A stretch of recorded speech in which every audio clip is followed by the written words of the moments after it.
नमस्कार, आप जुड़ चुके वॉइस ऑफ एमपी से और मैं हूं अब्दुल अली ईरानी। मेरे साथ मौजूद है शहर के जाने माने चिकित्सक डॉक्टर नीलेश पाटीदार, जो कोरोना काल के अंदर एक मसीहा के रूप में सामने आए थे। आइए बात करते हैं, इस समय वायरल ने कोहराम मचा रखा है। वायरल को लेकर डॉक्टर नीलेश पाटीदार साहब का क्या कहना है, चर्चा करते हैं। सर, वायरल काफ़ी ज़्यादा फैल रहा है, पसर रहा है, इस तरह की बीमारियां वर्तमान में चल रही है, क्या कहेंगे? सबसे पहले तो वॉइस ऑफ एमपी के सभी दर्शकों को मेरा नमस्कार। अभी वर्तमान में मुख्यतः सर्दी खांसी और पेट के वायरस की बीमारियां चल रही हैं। जहां तक अपन बात करें सर्दी खांसी की है तो इसमें गले में खराश रहना, सर्दी होना, नाक से पानी बहना, हल्का सिर दर्द, बुखार रहना, हाथ पैरों में जकड़न, दर्द, इस प्रकार का वायरस अभी चल रहा है। और इसके अलावा एक वायरस और अभी वर्तमान में चल रहा है, जिसमें मुख्यतः पेशेंट उल्टी दस्त की शिकायत के साथ हमारे पास आ रहा है और उसको कई बार तीव्र फीवर भी रह रहा है और हाथ पैरों में बहुत ज़्यादा तेज दर्द भी हो रहता है और पेट में मरोड़ की शिकायत करता है। तो ये दो वायरस अभी वर्तमान में चल रहे हैं। तो मेरा आप सभी से निवेदन है कि अभी बारिश का मौसम है, चूँकि तो बाहर एक तो खाना अवॉइड करना चाहिए अभी इस मौसम में, और दूसरा जो पानी है कोशिश करना चाहिए कि पानी उबाल कर ठंडा करके पिया जाए। मतलब कुल मिला के ये जो बीमारी आ रही है पेट की, ये मुख्यतः खाने पीने के माध्यम से ही आ रही है। और किस तरह के सर प्रिकॉशंस रखने चाहिए, सावधानी बरतनी चाहिए, डॉक्टर्स वगैरह इसके लिए क्या खास सलाह है? सबसे पहले तो सर्दी खांसी का वायरस है, ये एक तरीके का फ्लू होता है। तो इसमें जिस व्यक्ति को अपने को सर्दी खांसी हो रही है, या तो उससे दूरी बनाए रखें, या और जिस व्यक्ति को सर्दी खांसी जुकाम है उसको भी मास्क का प्रयोग करना चाहिए। तो ये सर्दी खांसी में तो अपने को विशेषकर ये हाथ बार बार धोना चाहिए, एक दूसरे छींकते समय रुमाल का इस्तेमाल करना चाहिए, खांसते समय मुंह पे रुमाल लगाने का प्रयास करना चाहिए। और पेट के वायरस की बात करें तो उसमें मैंने जैसा कि अभी आपको बताया है कि एक तो बाहर खाना खाने जाते हैं ढाबे पे या फिर रेस्टोरेंट में, थोड़ा सा इस समय अवॉइड करना चाहिए।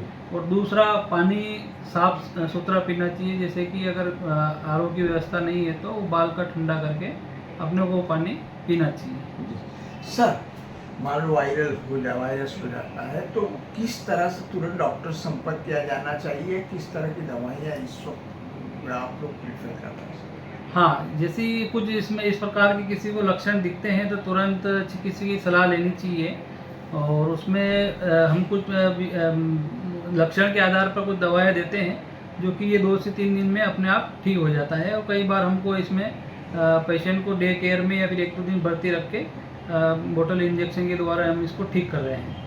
तो इससे डरने की आवश्यकता नहीं है। पर मैं कहना चाहता हूँ कि अगर इस प्रकार के सिम्टम दिखे तो तुरंत अपने को एक चिकित्सक की सलाह लेनी जरूरी है। कितना गंभीर मानते हैं सर? देखिए, इसमें क्या है कि दस्त वाले वायरस की मैं बात करूं तो इसमें क्या है कि दस्त ज़्यादा मात्रा में लगने से डिहाइड्रेशन होता है जी। और डिहाइड्रेशन जब हो जाता है तो कई बार किडनी पे असर पड़ता है। एक किडनी फेल होती है, AKI बोलते हैं हम उसको।